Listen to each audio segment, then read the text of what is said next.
What's up, everybody? Welcome back to a Thursday edition of Morning Cup of Hockey presented by Bet365.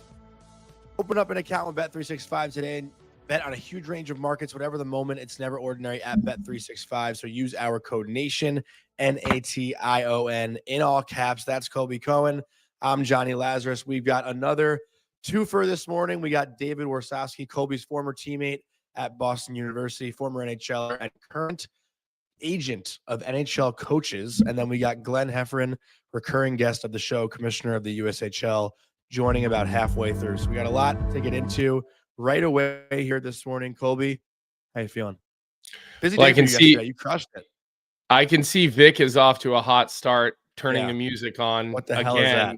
A second time. So I think everybody knows this. When you're in the middle of a season or you're going to your job and you're one day away from your Christmas vacation or you're one day away from your New Year's vacation, your head is not really in it. And our producer, his head is probably trying to convince himself that he's not going to trip or anything walking down the aisle this weekend when he ties the knot with his beautiful bride, and then he leaves us for 6 weeks or however long his honeymoon is. So if we have any issues with our producer today, just know it's his head is just clearly not in the show.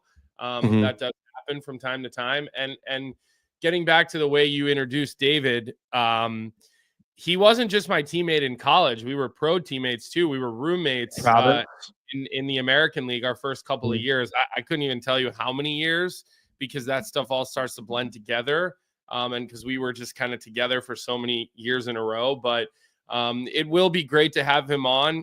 We obviously had his brother, Ryan Warsofsky, on the show this past summer at the draft.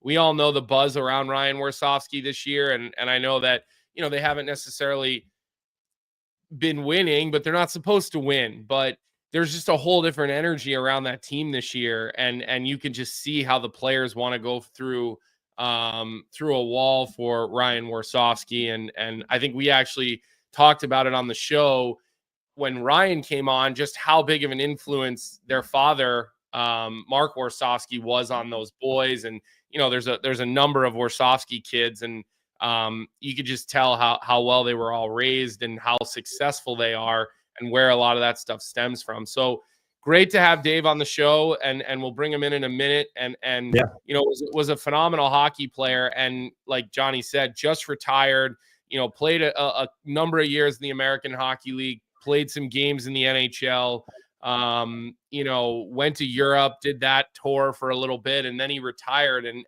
is now back here in the States. He's got a couple of kids, and he's a sports agent. But the uniqueness of it is, he's not a player agent. He's a coaching agent. And I think that, personally, I don't know anything about that, right? Like, I have a fair idea of what player agents do.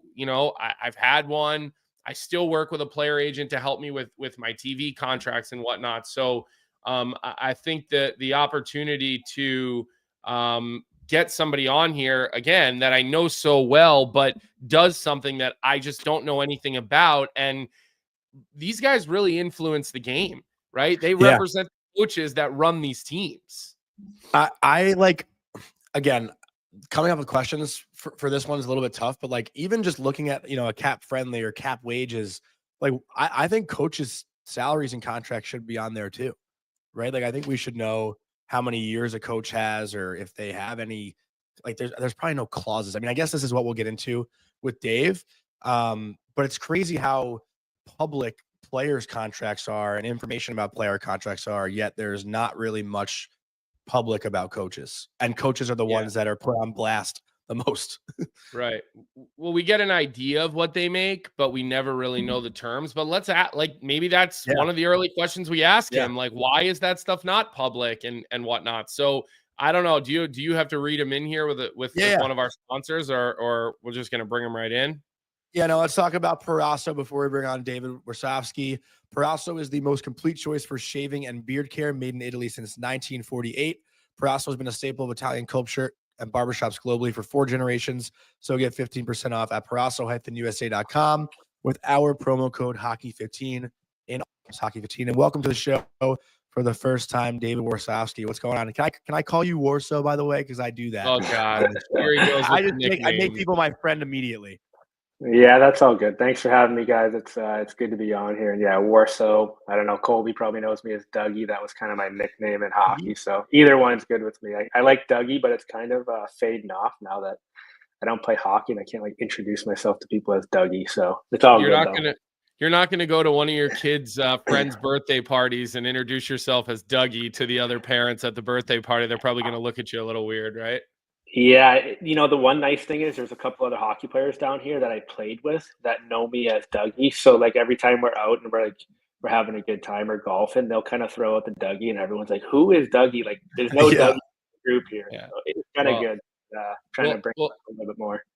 I know you probably heard us, at least part of what we were talking about. We had Rye on the show this summer live in Vegas, which was awesome. So our audience got to know him a little bit. And, now obviously we're talking about you. I think a lot of people probably remember you as a player, but, what's the most interesting to us is what you do now. Yeah, we'll touch on your playing career because obviously it's a big part of who you are. But, what led you to this point where you decided – this is it, it's time to hang up the skates like everybody does, and like led you into being a coach's agent and not a player agent where you have millions of friends and guys you probably know. I mean, just an interesting path. Yeah, I mean, I'll kind of start from the beginning. So I was playing over in Germany. I suffered a bad concussion last season, and it was my probably like fifth or sixth concussion I've had. So it was at a point where I had to make a decision where it was either time to hang him up or grind it out in Europe for another couple of years. And I've got two small kids, a wife, so I just kind of put them first and decided that it was the right time to stop playing. I was sitting at home during the summer, like really didn't have anything planned and had no plans going into retirement on what I might want to do. And then I ended up going out to San Jose for their opening weekend. The Sharks, we were fortunate they flew us, our whole family out there. And my brother's agent, Neil Glassberg, was at the game also. And we kind of started talking, but nothing in terms of me working with him. I was kind of just picking his brain about what he does because I knew Ryan had an agent, but like I just kept saying to him, like, why do you have an agent? Like, I just don't understand the concept of coaches having an agent. Like, don't you just like call a GM or text your buddy and be like, hey, can you set me up with an interview? So then we kind of couched that a little bit. And then my dad ended up going on this like little trip with Neil. They ended up going to Philadelphia and New Jersey. They played 2 games and they were driving around. They drove from Philly to New Jersey. And during that time, my dad, was talking to Neil, and my dad like kind of recruited me to Neil a little bit and was like, David's not doing much. Like, I think he'd be really good at what you do. So that conversation led to me and Neil eventually talking a couple weeks later. And then it kind of just took off from there. I was very unexpected.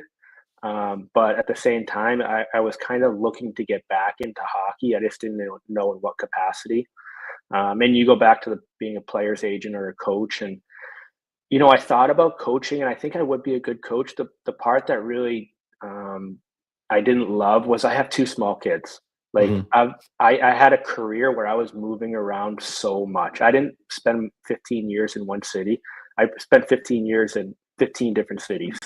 So I just had enough of the moving around. And I know as coaches, it's a grind and you usually start from the bottom and work your way up. And I just wasn't at a point where I wanted to keep moving my family around. I didn't want to pull my kids out of school when they're halfway through a school year and all that kind of stuff. So this is a little bit more stable, and I've been loving it so far. And honestly, like what I was looking at too, when I was Googling you and stuff like that, it seemed like you played for a lot of coaches that actually were BU guys, and I'm sure like this is something that Colby would have asked, but I'll take the BU one today. I saw John Hines you played for, Mike Sullivan you played for, and now Mike Sullivan's one of your clients. Like your relationship with coaches, I mean, we talk about relationships with players and how you could have been a player agent. Were you one of those guys who always, had that stronger relationship with a coach? Because I know a lot of guys too who, their coach go to their weddings. That's not everybody. Not every player has that, strong bond with a coach. Did you connect right away with like the Mike Sullivans, John Hineses, and those kinds of guys that maybe helped out too?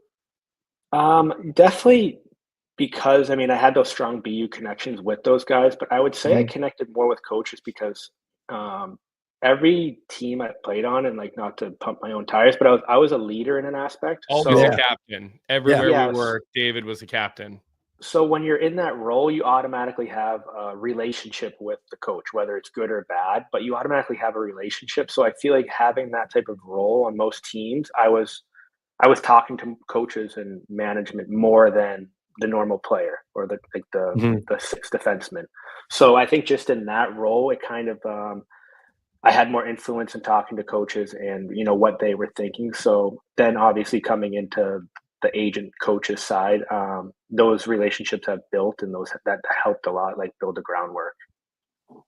Yeah, I mean, you did it, but I was prepared to jump in and just say, like, going back to your days with the U.S. national team, you always wore a letter. I think you even were an underclassman captain at BU, if I remember correctly. Like as a sophomore, weren't you an assistant captain even, or maybe not till you were a junior? I know at some point, right? You were wearing a letter as an underclassman, right? Junior year, I did.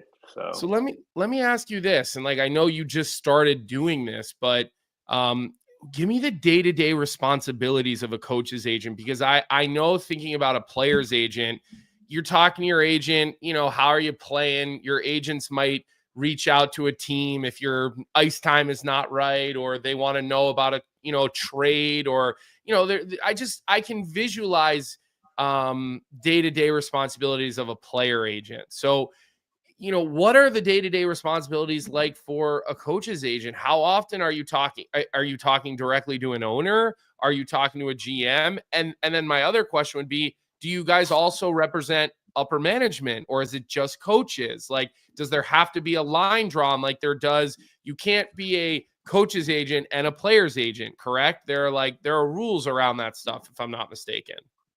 Yeah, definitely. So to your first part, I mean, day to day, like right now, it's a little bit quiet because the season's going on.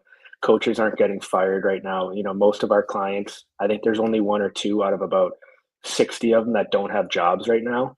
Wow. So day to day, I mean, you're there to support your clients as best you can, right? Like most of our clients are older adults. Like Mike Sullivan doesn't need to be texting me or Neil Glassberg every single day. You know what I mean? Yeah. And we don't mostly, I mean, we will do it, but we don't handle a ton of like day-to-day stuff for these coaches. Like I know in Colby, when you had a player agent, like there's some guys who like, they have their agent pay their electric bill. You know what I mean? Like they don't do anything. Really? Like we don't do that type of stuff. I mean, obviously we will, but like these guys are grown adults. They don't really need that in their life. But the biggest thing is to be there to support them, and especially, mentally, but also in the media. Like if I just use Mike Sullivan as an example, like if he's getting kind of ripped into from the Pittsburgh media when they were bad at the beginning of the season, and they're still not doing the best, but like we are an outside person who can support our client and have his back, and we're not like we can't get in trouble for that. You know what I mean? There's nothing that we can get in trouble for. We're just supporting Mike Sullivan because he's our client and we have his back. So, I know when things weren't going there, Neil, I think maybe flew down to Pittsburgh, had lunch with Mike, just be there to support system, have like that friendship, because, there's not many people that these coaches can lean on when things aren't going good, right? They can lean on their spouse or their significant other, but after that, like they're texting like their buddies who are another coach. So I think that's where we can be very supportive, just mentally. And when, the season's getting hard and there's a big grind, we can be there to support them. And then I think to the other side of, your question, like player agents have a ton of work to do. They're trying to get players jobs all the time. And, when one of our clients gets fired, like we're trying to put their name at the top of the list. Mm-hmm. I think the easiest way that I could explain it is when I was playing hockey, I assumed that everybody in hockey knew everybody else. That was just like my thought process. I thought that the GM in Edmonton knew who I was playing in Providence of the American League, which in reality, they definitely don't, right? Like, so now I've learned that coaches believe that like, if they just send a text message to a buddy, like you're going to get an interview. It's not that easy anymore, right? And you have to assume that, Colby, I'll use an example. We played with this guy, but Kirk McDonald, he's a head coach in Wilkes-Barre now. Uh-huh. Do you think Rob Blake in LA knows who Kirk McDonald is? Definitely. So And he probably didn't have any reports on him as a player either. Like exactly. Kirky wasn't that guy. So like our job, if Kirk McDonald's not a client of ours, I was just using an example from like Right. West Coast to East Coast. If he was our client, then we would reach out. If he were to get fired, we would reach out to all these teams and say, hey, you guys probably don't know who this is, but tell him all his attributes, tell him what he's good at, and then hopefully get his name to the top of the list. Because Neil has been doing this for 15 years. He's created these relationships with these owners, these GMs, where they trust him, and they say, "Hey, I need a head coach in the NHL. I need an assistant coach in the American League. Who do you have for me?"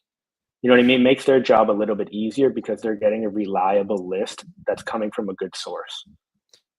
Yeah, but with that too, like at what point do you find these guys and hire them? Because I think about some of the high-end prospects, they have agents when they're like 15, 16 years old, and they're found at such a young age and go through their entire playing career, with that same person. Coaches, are you like recruiting people out of the USHL or OHL and then helping them get to the next level? Or are you finding guys, maybe that are coaching the AHL and then trying to get their first, lick at the NHL or maybe even college and whatnot? Like, when are you finding these clients? Well, that's kind of why Neil brought me on. Neil's, he's in his 60s, right? He's a little bit older. And as you guys know, this new generation, and even my generation, like we don't think the same as the older generation. We do everything a little bit differently. And so what Neil was finding was he was getting a lot of coaches. He has over 50, 60 clients right now. But he was struggling to bring in the younger coaches, right? So he kind of brought me on. He said, hey, I think you could help because the players that I played with are now the ones retiring and becoming coaches. Like it's my buddies who are now becoming the coaches, who are the assistant coaches in the American League. Trent Vogelhuber, he's the head coach in Cleveland. Like he's one of my buddies. So he brought me on because, my job is to help bring these young kids up to speed on like why you should have a coach's agent, but also since the NHL is changing, almost to help our older clients and saying, hey, I understand that like this might work, but I also think that when you're relating to younger players, this also might work. I was in their shoes not too long ago as compared to you were in their shoes 40, 50 years ago. So I think that's how I'm trying to help and bring in these youth. Mainly I would say CHL, college hockey, and then to the AHL is kind of like our sweet spot. So those guys don't have agents yet or representation yet when they're at that level. There's some AHL coaches that do have agents, but mostly CHL. There's a couple college coaches that do. I mean, we've talked to a couple, high-end college coaches recently trying to get them on board. But anything below that, I would say no. It's hard to. I mean, we charge 3%, right? Like, what's a USHL coach making? Like, I don't think he probably wants to pay the 3% on. I don't know their salaries, but you know what I mean? It's just like a numbers game. I think as you start making more money, then you probably realize, okay, the 3% is worth it, and this person's going to help me move on to the next level. I think Joe Pereira at BU could probably use an agent. Dougie, you should reach out to him. Although I think he might be a lot of work. I don't know if you might have to charge him 6%. We were actually at BU last week. I was in town for the Sharks and BU game, and I went over and saw him. So it was good to chat with him. I haven't talked to him in forever. Yeah, him and I talk all too often, and he actually came on our show with Pando this summer at the draft when we had a lot of those guys come on.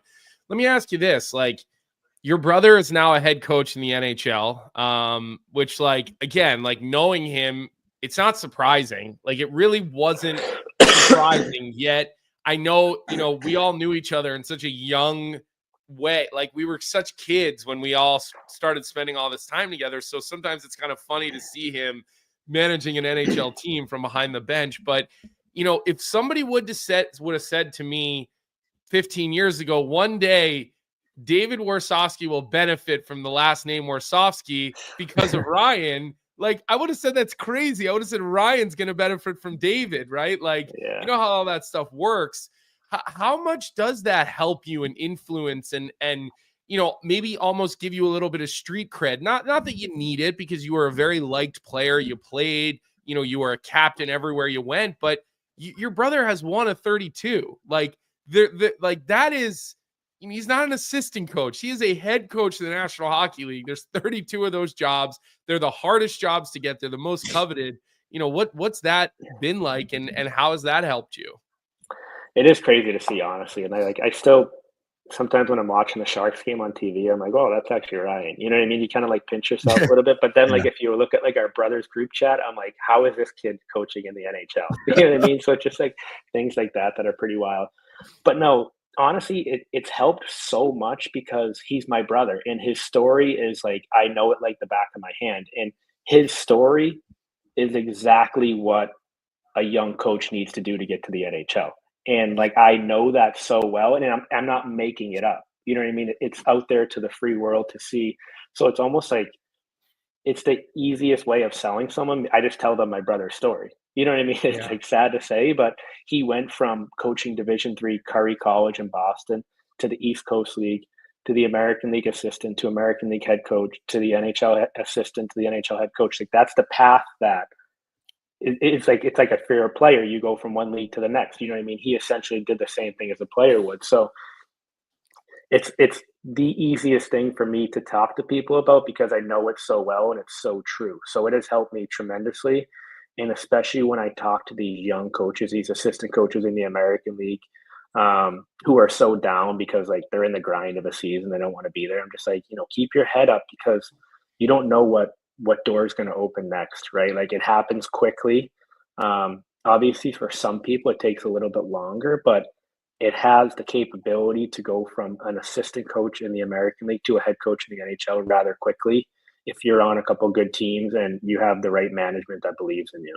So it's a good story to tell. And I'm fortunate that it's my brother's story and it's so easy for me to tell. I did want to transition just for one quick second after your playing career too, because I feel like I have to ask this question. Obviously, you guys are kind of a similar age to Sidney Crosby, but David, you didn't I guess get to Pittsburgh till 2015, 2016. So when he was fully the best player in the NHL.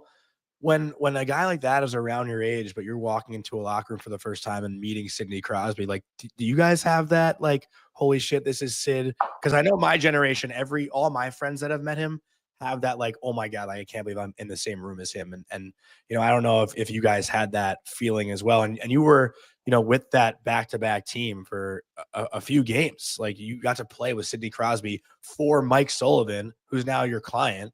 And that's such a cool full circle, story for you, I feel like, as a player. Yeah, it was cool. I mean, I think the crazy thing about Sidney Crosby is you're so starstruck by him when you first walk in, but then you realize because he treats you just like a normal human being. You realize that exactly. And at no point did he not ever come up and say hi in the locker room. He makes you feel comfortable the second you walk in the door.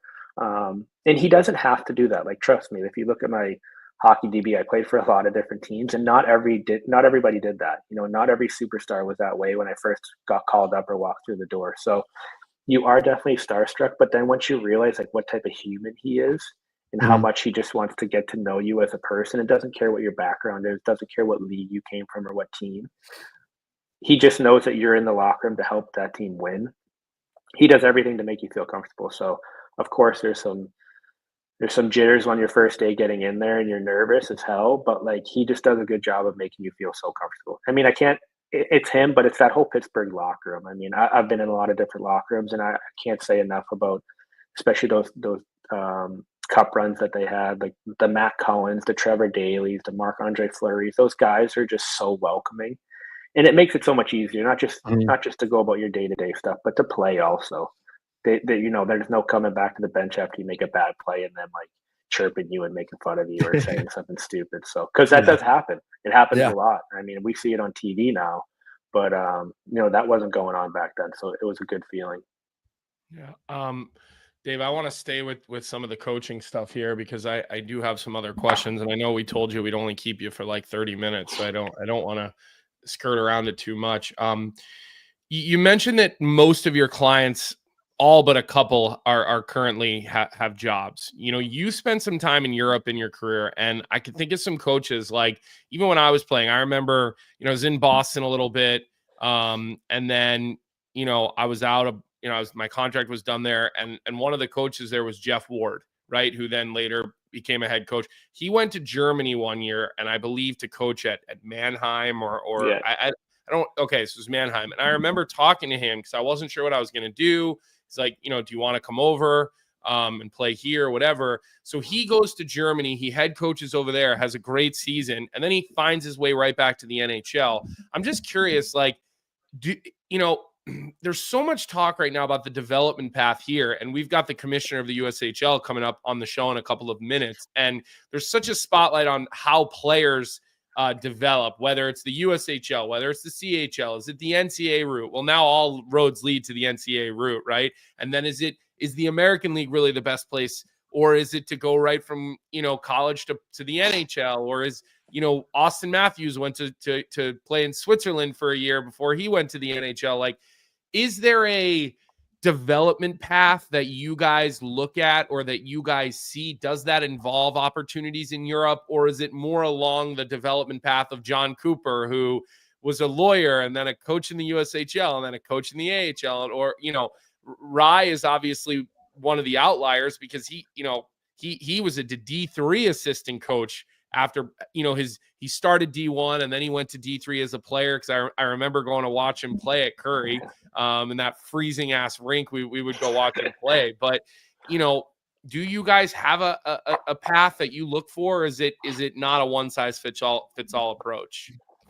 Yeah, the Jeff Ward's a good example. He's actually a client of ours too, and he's in Switzerland now. He's coaching in Lausanne. He's got his team in first place, so he's doing great over there. But no, it's a good question, and to be honest, I'll relate back to my brother Ryan because it happened to him a lot when he was trying to move up from the AHL to the NHL. He had just won in Chicago the American League, and he had some NHL interviews, and 95% of the GMs were telling him, "Hey, you need coaching experience in the NHL." Mm-hmm. Right? The AHL is a huge jump to the NHL in terms of travel, treating players, everything. So back to your question, I don't think there's one specific route. I would honestly think, and me and Neil have talked a lot about this, we're trying to get some more European clients because I believe that if you're an assistant coach in the American League, it is more beneficial to go to Europe to be a head coach and get that head coaching experience, and then you're able to come back. To your point, I think it's very difficult. Like when I went over to Germany, I knew I was never coming back to the NHL. Like you have to have that mindset of, I'm not making it to the NHL anymore. I'm probably going to Europe. There's not many players, if any, that go to Europe and then come back to the NHL. Yeah. Rare. So I think a coach, it's a lot easier because you might not be taking a step up, but you're establishing yourself in a bigger role, which I think is important. In Germany, you're handling, or in Europe in general, you're handling the day-to-day stuff. You're signing free agents. You have a very big role in your head coaching position in Europe. And I think that helps coming back to North America. So I don't see Europe as a step back for a coach if that's what they want to do. We do see a lot of older coaches going over there that are kind of towards the end of their careers. Maybe they go over there just their wife because their kids are in college and moved out of their house. And, you get 2 breaks a year and you can do all this traveling. But I do think Europe is a great opportunity for North American coaches to go over and get head coaching experience and then come back to North America, or towards the end of their career where they just don't want to do the grind anymore. It's a different lifestyle over there. You get breaks, you get travel, and you're close to everything. So it's a very amusing offer to a lot of older coaches that we're trying to get over there because I think there's a lot of good teams that pay well. And it's still good hockey over there. So don't get me wrong that it's still not high level professional hockey. I just got one more for you, David, and kind of thinking, looking at the names in your clients or clients list, too. And I see Joe Sacco on here, and Colby and I were talking about it before you hopped on, just like how you can't see any coaches' salaries or how it works on Cap Wages or Cap Friendly or all those websites that show you what an NHL player's contract looks like and clauses and terms and all that stuff. So I don't know if you can answer this one specifically or if you have an example. I think about like Jim Montgomery this year where, he's fired by Boston, but picked up 5 days later, signs like a 5-year extension, I think, right away with St. Louis, but Boston's got to still be paying him, right? Like, how does that money work? Like, how does that work? Is he being paid by two different teams? Like, how does the financial or financials of that work? I don't understand that with coaches, because players, are rarely paid by two teams, right? They're either bought out and traded or signed somewhere. Yeah. That's got to be one of the biggest Well, when you're differences. bought out, you're paid by two teams. When somebody retains money, you literally are getting paid every 2 weeks by the team that retained your money and the team that you went to. Like, you literally get a direct deposit. It's not instant. No, you're still getting your paycheck just every 2 weeks. It's just you're getting it from two different teams, like what they owe you. I thought buyouts were just like right up, like, here's all your money and go. No. It's pretty much the same. You know what I mean? That you can't. I guess the best way to explain it is you can't double dip, right? So you can't be like, you can't be making $3 million and then go get fired and then get hired from another team and make $4.5 million, right? There's no double dipping, so to say. So say Jim Montgomery, say he was making 4, and then he got hired for 3.5. Like, those two teams need to talk about and split the difference on how they're going to come up with that 3.5. So it's a communication where, the GMs and the owners talk and say, okay, how are we going to pay him? And obviously St. Louis is committed to that 3.5 that they told him. So then where does the difference come that he makes up his money? So it's almost like they need to communicate to each other. But it gets confusing, because if they're not communicating with each other and then they sign them for X amount of money, the other team's like, well, hey, we're still on the hook for this amount of money. And then it can get pretty nasty between the GMs, because one of them doesn't want to pay. The other one already promised them this, but the other one promised them this 4 years ago. So it's a very much conversation that the GMs need to have. And if they don't have it, it can get kind of nasty, but most GMs have a pretty good relationship, and they don't want to burn a bridge, right? Like, if you screw over a GM with a coach, he's probably not going to be knocking at your door a couple of years later if you want to help him out with a trade, Yeah, and I have to ask one dumb one, because that's kind of my thing on the show. And this is just my lack of knowledge, though. It's not like really stupid, but it actually might be a good question. There's a league minimum for players. Is there a league minimum for coaches, whether it's an assistant coach or whatever that might be? Well, that's not a dumb question. That's I don't think question. so. I don't know. I don't know if that was common knowledge or not. I don't know. There's no league minimum. The weird thing about the NHL is, like, it's just like a scale, which I think, learning this process and learning how it works, I think needs to be changed, because I don't think that's exactly fair. But I'll just use my brother Ryan for an example. He's a first-year head coach in the NHL. Right. Yeah. When Neil was negotiating Ryan's contract, he doesn't have a huge area to be like, oh, well, Ryan deserves this or Ryan deserves that. Mike Greer is like, hey, he's a first-year NHL coach. Spencer Carberry got this as a first-year NHL coach. This is where we're at. There's a little bit of leeway here and there, but overall, there's not much to it.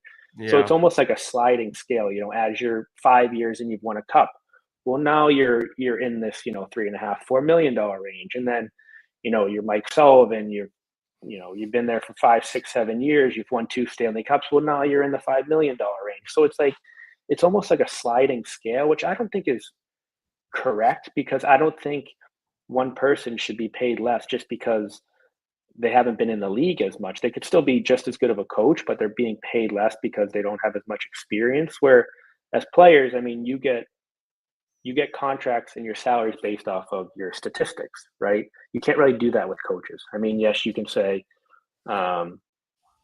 you won a Stanley Cup and you had a good power play or penalty kill, but Montgomery doesn't really have a ton of leeway when he's saying like, oh, well, look at our record the past 2 years. Like, I'm sure St. Louis loved the record, but that probably wasn't the reason why they gave him the number value that he got in his contract.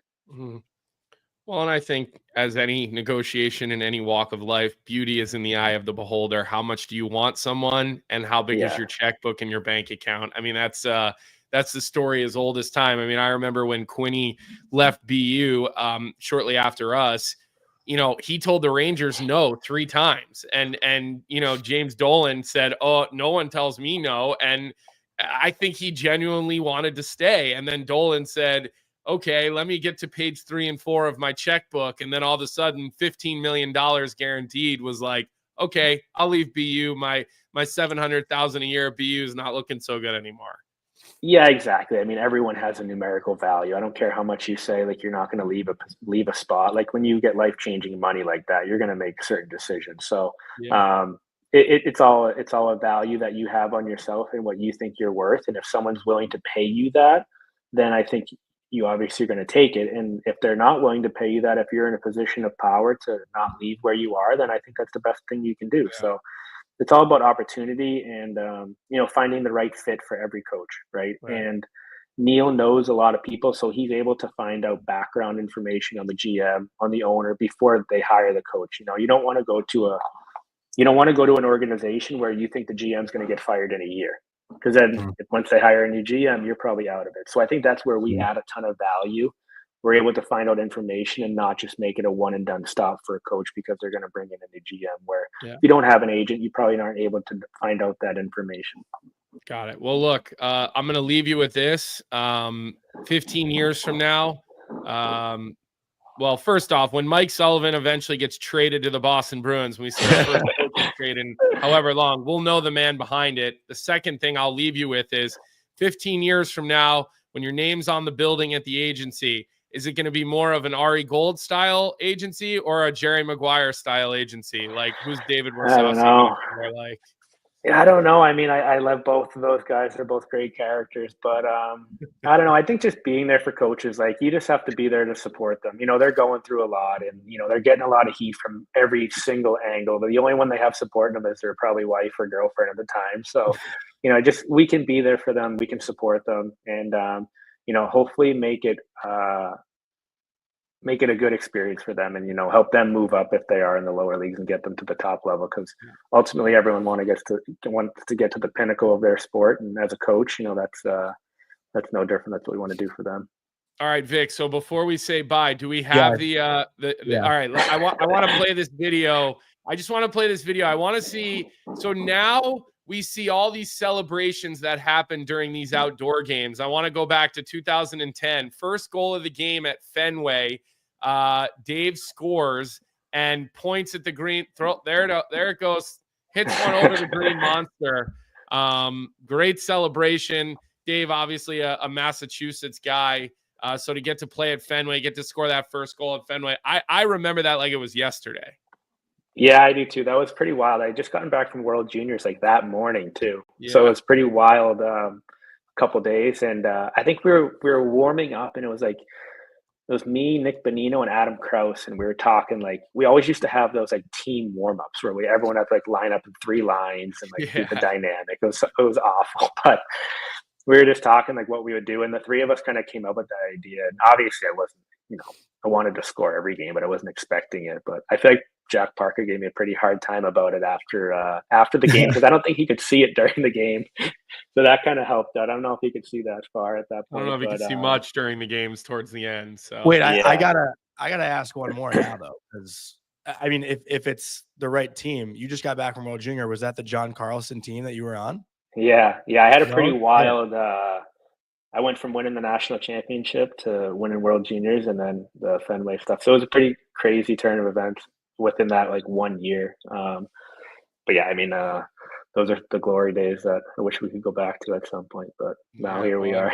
There's too many stories not for air. That's those are the good old days. So look, I'll keep in touch with you for sure. We're it's great to have you on today, and we're big Ryan Warsofsky fans on this show, and we're for other reasons as well, with Greerzy there and Celebrini doing his thing. They're a fun team to watch. They're only going to get better. So say hi to the family, and thanks for coming on today. And we'll look to see your coaches moving around maybe this off season. We'll have you come back on, and maybe you'll break some news for us this off season.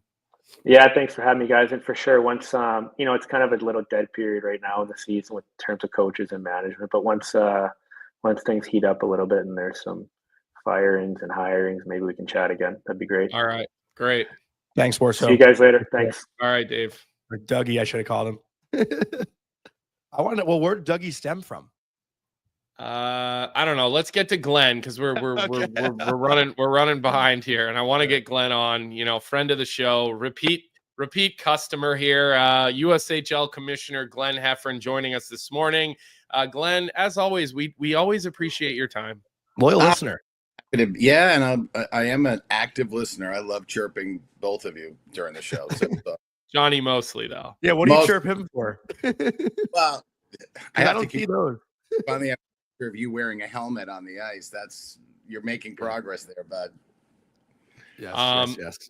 Look, we've had you on here a bunch of times. We don't, we'll leave old stuff to old stuff, but there's been some new developments happening around your league, around USA Hockey. I've seen some articles in Sportico. I've seen some tweets from some reporters that, I mean, maybe I don't find to be the most reputable, but I'll have to ask you about them anyway.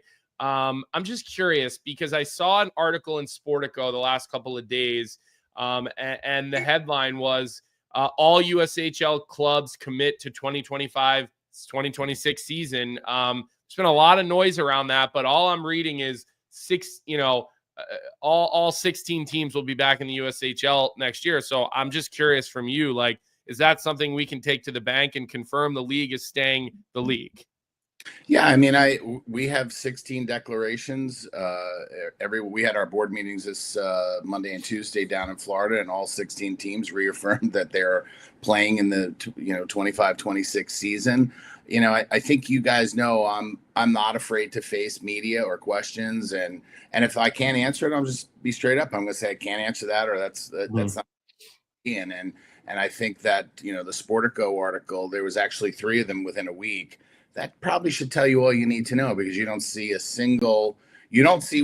there should be one of 2 things in that article. We reached out to the USHL and they said the following, or they said nothing was not available for comment. And so if you're not reaching out for comment, what does that tell you about the story? Right. It was planted by someone from a different side because they didn't ask you for comment. Exactly. So, there's all of that. Anything you have to take with a grain of salt when you see it on the internet. And so unless you're hearing it directly from us, have a level of skepticism, because we have been really transparent about all of the things we're trying to do. And we're working really closely with USA Hockey and the NHL and really trying to make some big strides. And I'm excited about it. The NCAA changed the rule. It may make us change a few things on how we operate, but it's not going to change our ability to develop players at a really high level. And so, and that's what we've been doing. And so that, I think our model is really a conducive model. I mean, think about it. Monday through Thursday, we practice, we train. Saturday we play, Sunday's recovery, rinse, repeat. And that's what we keep doing. And I think that has been our key to success. 92% of our games are played Friday, Saturday. It is the best development model. Our players don't have tons of windshield time in the bus, and so all of that I think is positive. As I said, it disappoints me when I see misinformation, but I'm not going to start punching back at that stuff. Yeah, our people know what's happening. Right.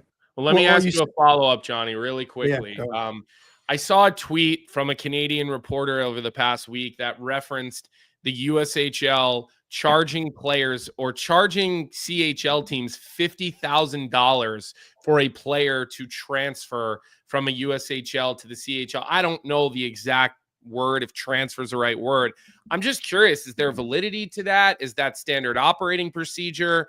Maybe we just set the record straight on that. Yeah, I can certainly comment on it. There's what's called the USA Hockey Canada Transfer Agreement. It regulates movement of players in season and out of season and how it works. And it basically bypasses the IIHF requirements, right? So it's just 2 federations agreeing to how there'll be movement. And it's a smart way to do things. And that negotiation in season is between the 2 teams. I am not privy to every single negotiation, but we had 8 or 9 players. Once that rule change went through, we had 8 or 9 players, almost all Canadians, that wanted to go back home and play, in their nearby team. And so those negotiations happen. And I can tell you for sure, none of those were at 50,000. There were some that were close, but that is That has to do with the value of a player. And in some cases it involved, it may have involved breaking some rules. And so that's all baked into it. But there isn't a hard line where, every single player isn't. Some players may be worth more. Right. So, but Glenn, how does a team pay, let's call it $25,000 for a transfer for a player, and then that player remains eligible in the NCAA? That seems it's not a violation. It's the cost of development between two teams, right? So if you think about what an average junior team at the USHL level is spending, they're spending upwards of $100,000 per player to develop them. That's the hockey side cost. Forget the business side, running front office operations and trying to get fans into the game and all of that. There's a hard cost of developing a player, and it's in excess of $100,000. So when you have that kind of spend and you make an investment in that player, you want to be able to recover some of that cost. And so that's why that transfer agreement is in place. I know other leagues have had other deals that were well in excess of $50,000. Now, especially if that player represents they're going to be a first round draft pick. Players in the CHL carry a different value because of their CBA with the NHL. So obviously something we're working towards pretty rapidly as well. So I think that's where the value comes from. I mean, you were at NTDP, you know what your agreement said. So that's all part of it. And when I left the NTDP to go to the USHL, I went from the NTDP to the USHL. It was not cheap. It was a lot of money. And now I know it's a lot more money, but we're now talking something that is 20 years ago. And the value of the dollar has changed a lot. What cost me maybe $20,000 20 years ago is in real dollars today probably the same thing, right? 40, 50 something $1,000. I mean, so it was like that back then too. It's not like this is a new thing, because I lived that, going from the national team to the there's USHL. Tampering policy too, right? That tampering can come into play here and I think even the NHL has dealt with tampering. I think they recently sent out a memo to their GMs about, how is it that the opening day of free agency and all of a sudden deals are already done? Well, that means there's been conversations happening beforehand. So tampering is a problem in junior hockey, and it's not supposed to happen. And when it does, that definitely changes the stakes, because if you are in accordance with the International Transfer Agreement or the USA Hockey Canada Agreement, if you are found guilty of tampering, you lose 2 years of the ability to have import players. Okay, but how does that work with college, Glenn? Because the BU goalie just came out of the USHL, right? And that's the goal for your players, right? To get to the next level. Is there? And boy, was he good! Oh boy, was he good! Is there a punishment for that? So there's no tampering with respect to that. I mean, look, losing a player, especially a goaltender in season, can be painful, for a team. But it's a positive. It's a positive. Like, look at how well he's going to do. I mean, he's going to have a great half of the season with them, and that's a great thing for them. The team's got to have a pipeline of players to be able to backfill that role, and that's why we have affiliate lists and so on. So no harm, no foul there. That's a great thing that happened for that player, and he's not the only one. It happens pretty frequently.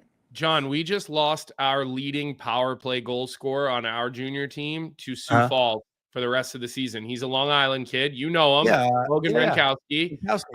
He went up to Sioux Falls for a short term to fill a hole for an injury, and he scored 4 goals in 4 games, and he played in their top 6, and they called us a week ago and said we'd like to keep him for the rest of the year. And of course, that's a major hit for us. But you know what? We said no problem. Yeah, the next level. Like, this is the goal. Our goal is to get him to you, to then get him to college. It kills us, but the goal is not us. It's him. It's the player. So we deal with it in our league as well. I wanted to shout out Zach Anderson in our chat too. He said he was in Sioux Falls from grades 1 through 6 and grew up with the Sioux Falls Stampede. And he said they literally got him into the game of hockey. Obviously, Glenn, my relationship with Sioux Falls. They cut me 2 years in a row, so they're dead to me personally. But that do you want to come with me next week? I'm going out there for their wiener dog. Sioux Falls? Yeah, they're going to have 12,000 people. You should come out. It'll be a great time. We can reintroduce you to their GM. Maybe they'll give you another tryout. Is it the wiener dog night? Wiener dog night. Johnny, maybe you can be the mascot. That'll be your road to playing in the USHL as being the mascot. The wiener dog?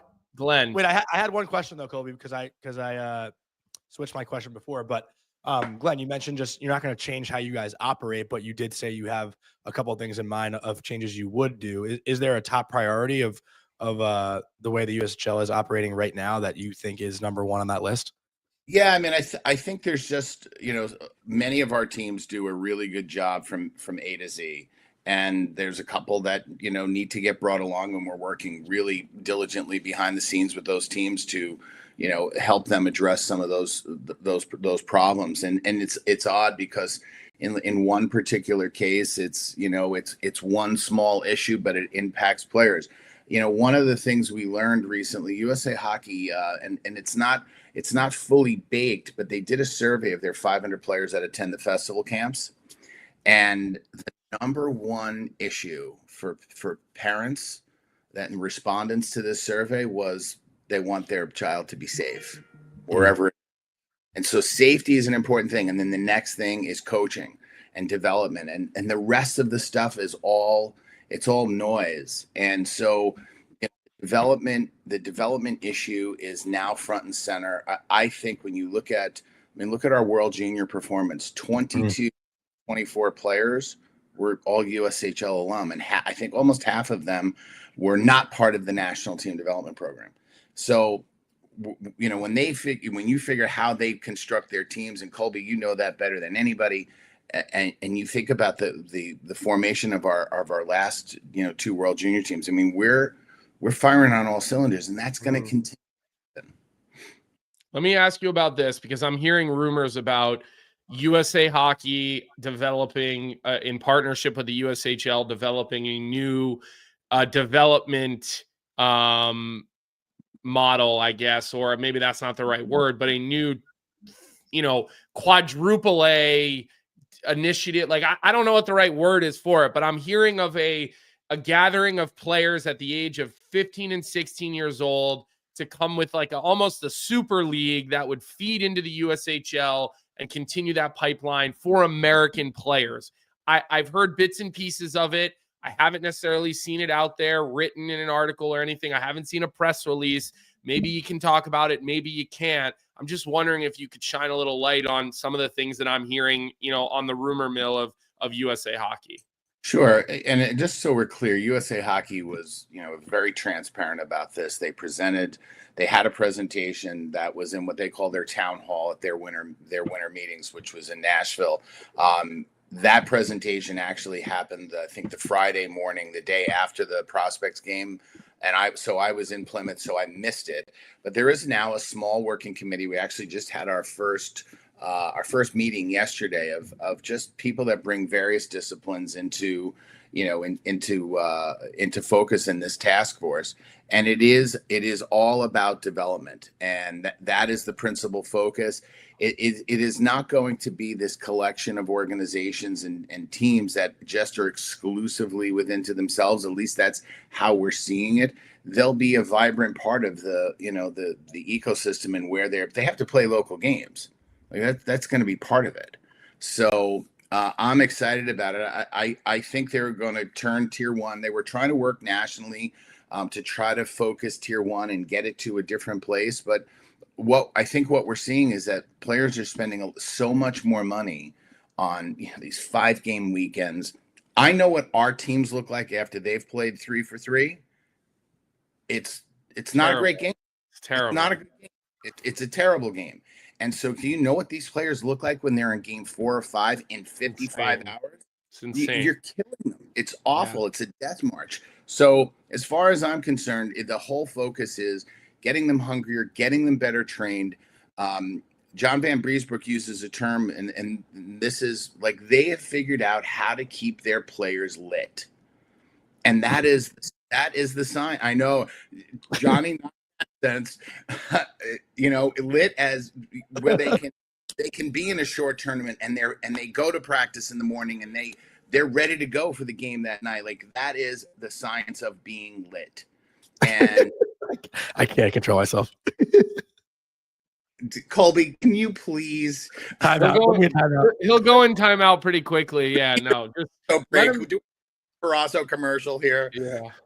Anyway, I'm really excited about this because they're bringing in all of the right people, and I'm excited about it. So part of it'll have the governance issues and how you manage those things, but because it's being initiated by USA Hockey and I am a member of that committee, and I'm really excited about it. It is going to be a good thing. Are there people wringing their hands? And people forget this was actually a concept that was introduced right as they rolled out the American development model, and it was just a bad execution of a great idea. And they talked about this national model and this high performance. It's where we have to go. You told me about this 3 years ago when I was in Chicago, that this is something you wanted to do and you wanted to put on the forefront, and who you wanted to bring into, and like, because we were talking about it. I remember it. I remember, 3 years ago having this conversation with you. So it is good to see it coming to fruition, Johnny. Yeah, for sure. And there's a lot more meat that has to. I mean, we just had our first meeting. If anybody's reading anything out there that the teams have been selected, nonsense. It's pure nonsense. Just one more thought I had, and then we'll let you go, Glenn. I'll save you from a dumb question, but my brain was churning about going to Sioux Falls. I will go to Sioux Falls if we can do a daily face-off USHL content piece where I am involved in a Sioux Falls Stampede practice and I get to do the drills and have my one day in the USHL that I always wanted as a kid. For next week? For whenever. You can mic me up. We'll get a camera crew there. And I want to see how I go up against, 16, 17, 18-year-old kids right now. 28-year-old. Will you wear a helmet? My own. Will you wear a helmet? I'll wear a helmet. I'll wear a bubble. He has to wear a helmet at home just to make sure that he's safe. Okay, Glenn, we're working on keeping him safe throughout the day. I'm getting chirped by Jeff Merrick, by the way. You are. I skated with Ethan Wittenbach when he was 10 years old. I want to show him up now that he's a stud. Well, I saw him on skates with unmatched laces, which was great. But maybe the two of you should come out. If you're serious about this, I will find a way to make it happen. And you just have to give me the date. But I hope you can do it for I hope you could do it for the Wiener Dog Night, because it's 12,000 people and it's insane.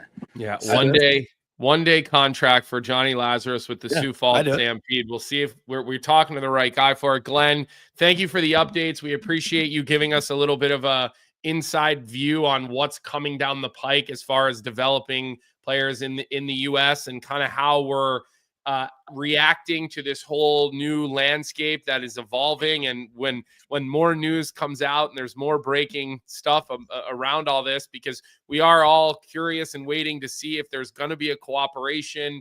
I hear different things. We'll have you come back on and talk about then, but have a great day. We look forward to the stretch run here, and from the bottom of my heart, thank you for the goaltender from Omaha, because he is changing the view of the opportunity for BU hockey here for years to come. So thank you for that, Glenn, and have a great day. You're welcome. Thanks, Glenn. I thought you were going to make a joke, though, about him going on the ice for warm-up too early. Maybe he learned that in the USHL. I don't know. No. They don't teach the goalies out there. All right, let's get to work. Come on. We got some other things to get into. As always, I want to give the chat a minute to guess our Outwest Worst Team of the Week before I get into the read. So this week, I'll give you a chance, give you a minute to guess our Worst Team of the Week, and sponsored by Outwest. So fellas, Valentine's Day is right around the corner, and if you're still scrambling for the perfect gift, we've got you covered. Outwest hoodies are 20% off now through Saturday. If you already picked up your Zakara Performance hoodie like Colby and I have on right now, then you know your wife or girlfriend has probably stolen it to lounge in. So solve that problem in one easy step. Head over to outwest.us and grab one of these hoodies while this special lasts. Use code VD25. That's capital V, capital D 25 at checkout, VD25, to apply this discount. Out West, every game needs an outlaw. And our Out West Worst Team of the Week, we didn't even have to have a discussion about it because we all know how delusional and how emotional, probably more emotional than I am, but maybe quieter about it, about their own team. And Vic put the Toronto Maple Leafs down as our worst team of the week. 3 straight losses, scoring 1 goal a game, now in second place in the Atlantic. And this is I don't know if I'll quote the last part, but he said, "They suck. Leafs suck. F this. I'm out." So that's lost where we are. 3-1, lost 2-1, lost 5-1. Now, before that, they did have a couple of pretty good wins with but it's Tampa, the week. It's the Montreal. week. Yeah, I mean, it's certainly not been a good 5 or 7 days for the Toronto Maple Leafs. And, you know, you just look at the way that they're playing. Like, they just all of a sudden, again, they're a perimeter team that you know, doesn't want to defend in their own zone and doesn't defend the rush well. And, you know, Morgan Riley is, you know, not at the top of his game by any stretch of an imagination. I saw a lot of Morgan Riley comments in our chat today. But listen, if you're Toronto, you're not going to win if Philip Myers is in your lineup every night. Like I remember watching this guy come into the NHL in Philadelphia. Yeah, he was in Philly, right? He's bounced around. He's a big guy with talent, but he plays like he makes American League mistakes. It's troubling. Benoit, they're just. Again, we're talking about a team that's got holes on the back end and depth problems up front. And, you know, look, Willie Nylander can only carry those guys so far. Yeah. Maybe they'll get some good news today and Austin Matthews will get named Team USA captain. I personally don't think that that's the right move to put him in charge of that team as captain, but that does come out today a little bit later, I believe. Is it? I thought it was 10 a.m. Is it not? Let me look. Not for the U.S. Not for the U.S. Sweden is 10 a.m. US is 1 p.m. Canada is 2 p.m. Right. Okay. So we'll see what happens there. So it's a good week of shows for us. We went a little bit of a different concept today. I thought, you know, hearing some of that stuff from Dave was pretty interesting. Who knows about a lot of that stuff. We got this new hockey league developing here in the US, a development league, which Glenn obviously teased a little of those details with us. So, you know, if you're a writer or reporter, get your notebook out and get working away. Hopefully we'll see a good captain name for Team USA today. And I think Barkov is the guy from Finland. So that one's already come out. But other than that, don't forget to like this episode. It's been a great week, great audiences, great chat. All that. And we don't do Fridays. We will be doing Fridays in the playoffs this year. Put your finger down, Johnny. No, we have one more order of business to get to before we end the show. We got to get to Bet365. I know that. Well, I thought you were wrapping it up. It seemed like you were wrapping it up. I'm not wrapping it up. I'm talking to our audience as I always do. Okay. You want to put your finger down, or maybe you could sit on it this time. So as we always like to say, we do appreciate you guys. I know there's people who are asking in the chat who we were talking to. It's Glenn Hefferan, the commissioner of the United States Hockey League, and sits on a lot of the committees with USA Hockey. Has a lot to do with the development of these players that end up in the NCAA and the NHL. So with that, we appreciate everybody for a great week. I'm going to kick it to Johnny and let him do Bet365 so he can give you guys a losing bet as he always does. And we'll go from there and see everybody next week at some point. Yeah, this was a bad week. I think we've lost all 3 bets, although Mondays was your bet. So I'll take credit for the last 2. Monday, you picked McDavid 2+ points because I wasn't there. So tonight's bet of the night, and Neil, we got to give you some shit for last night's pick because I don't know why we thought Nashville puck line would be a good idea. And Tommy T faded the chat. So Tommy T, bad behavior. But tonight's bet of the night, Minnesota money line on the road in Montreal. It is Marc-Andre Fleury's last game in Montreal. He is on the farewell tour this year. So we're riding the flower, and we're going to take him to win in the final show of his career in Montreal. And he always seems to, put on a good performance over there. So we are taking Minnesota at plus money tonight. Neil just wrote, "My bad, LOL." Don't worry, Neil. We'll still trust you another time if you want to give us a pick. We always will take the chat picks. If the chat thinks there's a winner, clearly we're not the best at this. So if you guys do have any picks that you like, always throw them in the chat, and we're willing to hear you out and ride with you. So that's all we got for tonight. It's Marc-Andre Fleury and the Wild money line, even though they they won last night in Toronto. So and I see your comment, Adam, about no Tippett talk. Look, the Flyers got embarrassed last night, and there's really no issue with that. I mean, with that hit. Well, he left the game. He's hurt, right? Yeah, I understand it, but I mean, like, you got to keep your head up coming through the middle. I mean, I didn't think it was a headshot. I thought definitely interference, but other than that, I didn't think it was. Okay, so it's a 2-minute penalty. Those happen. Yeah. It's a physical game. It's a physical sport. But I didn't see a big issue with it. I think the refs got it right on the ice with a 2-minute penalty. I agree. And also the comments in the chat about the Team Canada captain, there's no way it's not Sidney Crosby. There is no way. Yeah, it's of course Sidney Crosby. Yeah, and again, Adam, he did not leave his skates. When players run into each other, okay, at high speeds, okay, a lot of times the contact has a guy leave his skates. Players are on their toes in those minutes. He did not leave his feet. 0% that he left his feet. That doesn't mean impact doesn't bring your skates up off the ice. But when you look at these hits, he did not leave his feet. Not in the slightest. Again, contact. I thought the Sealer hit on Bastion the game before was worse. So again, I know when it happens to a player in your own market, people get, a little extra charged up about it, but just watch it in slow motion. This is how, this is how these hits work when people are moving that fast and they're on their toes on these blades. So that's all the time we have today. We appreciate everybody. We will not be here tomorrow. Johnny's got a game at UMass. So tune into that on ESPN Plus. UMass needs some wins. They need to get their act together. The conference is so weird. Like UNH is in last place in Hockey East, but like I think right now in the pairwise, like they're in the NCAA tournament. I think they've faltered out of those spots. They're somewhere in the top 20, but I don't think they're in the feed. So that's all we got today. Give the episode a like. Give the channel a subscribe. We'll see everybody back here 9 a.m. Monday. Johnny, do not say anything else. Have a great weekend. Say goodbye to Vic. We're not going to see him for 2 weeks. Say goodbye to Vic. Go ahead, Vic. No, Vic doesn't get a goodbye. Vic's leaving us.